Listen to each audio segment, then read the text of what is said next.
Est toujours brandi chaque fois que la RDC monte en puissance avec son armée pour neutraliser toute velléité expansionniste, toute velléité de guerre. Kagame brandit le prétexte des Interamoués, des FDLR, qu'il a la poursuite.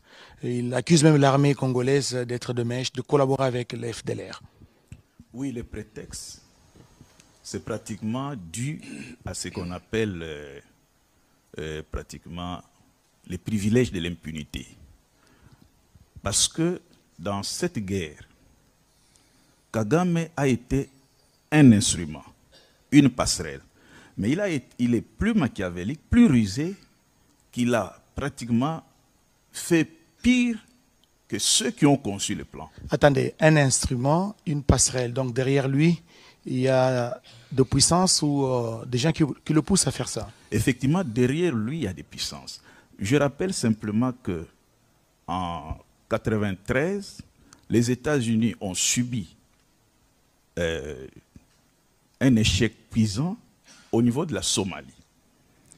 Et le 3 mai 1994, le gouvernement Clinton, l'administration américaine, a pris une loi qu'on appelle pratiquement, je pense, le décret présidentiel PPD 25. Cette loi dit ceci.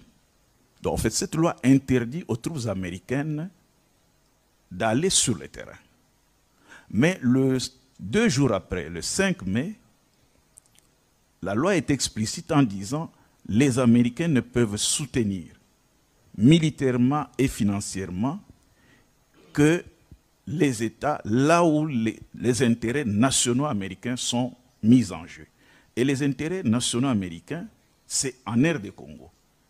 Parce que, depuis toujours, les Américains, à travers les Belges, veulent récupérer ce qu'ils ont pratiquement sémé au Congo.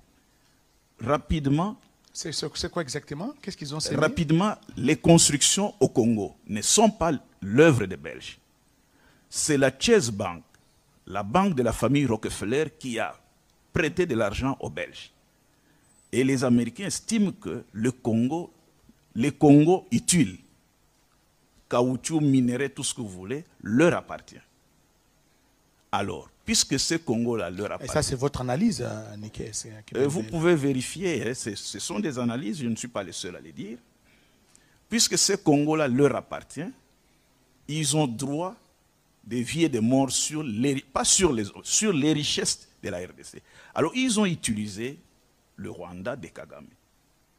C'est comme cela que Kagame jouit du privilège de l'impunité. Et ce privilège a été démontré par Carla Del Ponte. C'est-à-dire que tous ceux du FPR qui ont fait la guerre au Congo, qui ont posé des actes criminels au Congo, ne peuvent pas être poursuivis par la justice internationale. Cet accord a été signé avec les États-Unis. Alors, à partir de cet accord-là... Mais qu'en est-il du tribunal de paix d'Arusha? Mais le tribunal pénal international, pour le Rwanda, n'a pas jugé les Tutsis. Il n'a jugé que des Hutus. Et d'ailleurs, c'est ce qui a fait le départ de Carla Del Ponte d'Arusha. Parce qu'elle a trouvé anormal qu'on ne puisse juger que des Hutus. Donc, ce privilège de l'impunité, aujourd'hui, est vécu avec la présence de Bill Clinton à Kigali. Lors de la commémoration du 30e anniversaire du génocide rwandais. Vous voyez, vous avez Bill Clinton, vous avez aussi la repentance faite par Macron. C'est la diplomatie de la repentance qui dit simplement, nous avons péché, pardonnez-nous nos fautes et acceptez-nous chez vous. Donc voilà un peu ce qui donne la force à Kagame pour qu'effectivement, qu'il continue à utiliser le prétexte de FDLR pour venir s'aventurer sur le sol. Mais comment expliquer, Niké, peut-être ce sera la dernière question avant de prendre Patrick, comment expliquer que 30 ans après, cette dette morale continue à peser sur la France? Parce que vous parlez de la repentance de la France, qui venait d'ailleurs de signer un accord de coopération économique avec les Rwandais, un accord de plus de 400 millions d'euros. Oui, mais ça continue parce que tous ces pays, toutes ces grandes puissances n'ont pas terminé avec la RDC. Ils continuent à piller chez nous. Et comme ils doivent passer par la passerelle qui est le Rwanda l'utilise à bon escient. Ça continue et dans tous les domaines. Affaiblissement. Parce que ce que je n'ai pas dit, en plein génocide, les Nations Unies ont signé l'embargo des armes contre le gouvernement rwandais et pas contre l'FPR ou l'APR. Et vous voyez que les schémas se répètent chez nous. Nous avons connu l'embargo presque pendant 18 ans chez nous, alors que le CNDP, le RCD, le CNDP pouvaient bien se procurer des armes. Donc c'est pratiquement une copie dupliquée de ce qui s'est passé au Rwanda qu'on applique chez nous. Même schéma, embargo, le gouvernement légal n'achète pas les armes, les groupes armés sont mieux nantis en armement que le gouvernement. Et donc ça profite, le pillage est là, l'écosystème est détruit, ainsi de suite. Donc l'opération, le business du sang se comporte très bien. On n'a pas alors, on n'a pas de raison de ne pas soutenir Kagame. Patrick Mutombo Kambila, j'ai beaucoup de questions qui me traversent l'esprit, mais je vous pose celle-ci parce que les génocides rwandais qui est en train d'être célébré, il y a eu une grande messe à Kigali. Plusieurs chefs d'État et de gouvernement ont fait les déplacements de Kigali pour s'incliner devant la mémoire de tous ces morts dus au génocide rwandais. Il n'y a pas eu que des Tutsis, il y a eu des Hutus, même des Ntwa, qui avaient été massacrés en 1994, même si aujourd'hui on brandit seulement une seule ethnie, l'ethnie Tutsi, qui a été massacrée, ou l'épuration des Tutsis.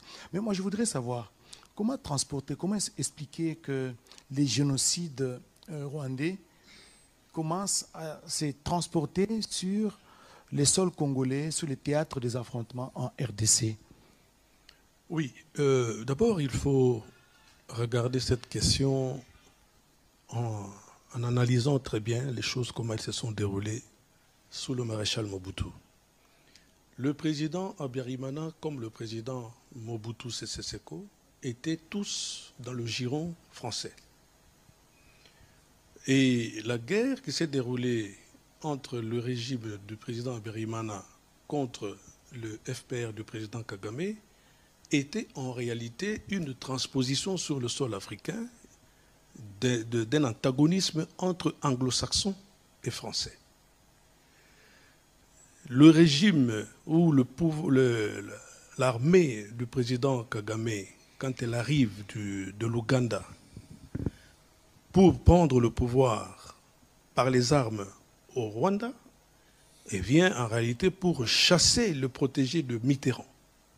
Il y avait le président Habyarimana qui était le protégé de Mitterrand, il y avait Mobutu Sese Seko qui était aussi le protégé du précaré français, c'était les francophones. Et donc, ça s'est décliné en termes de la guerre d'influence entre les États-Unis d'Amérique, leaders du monde anglo-saxon, avec les Britanniques. Suivez mon regard, quand vous voyez par exemple qu'au lendemain du démarrage de la commémoration, le président Kagame est allé à Londres.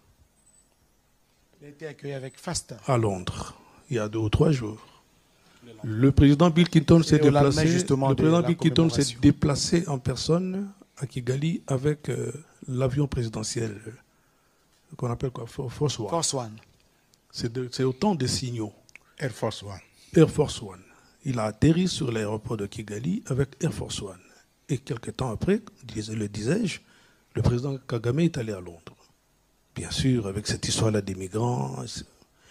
Donc si j'évoque ça, c'est juste pour relever le fait que nous avons été, un peu comme on dit en lingala, soki banjokomi baleba okobunda matiti, c'est l'herbe qui en pâtit. Nous avons subi les conséquences. Nous avons subi ces conséquences. Voilà pourquoi Bill Clinton, le président américain, pendant le génocide, il n'a même pas bronché, il n'a même pas voulu arrêter cette guérilla. Pourquoi? Parce qu'il voulait que le FPR qui avançait sur Kigali en finisse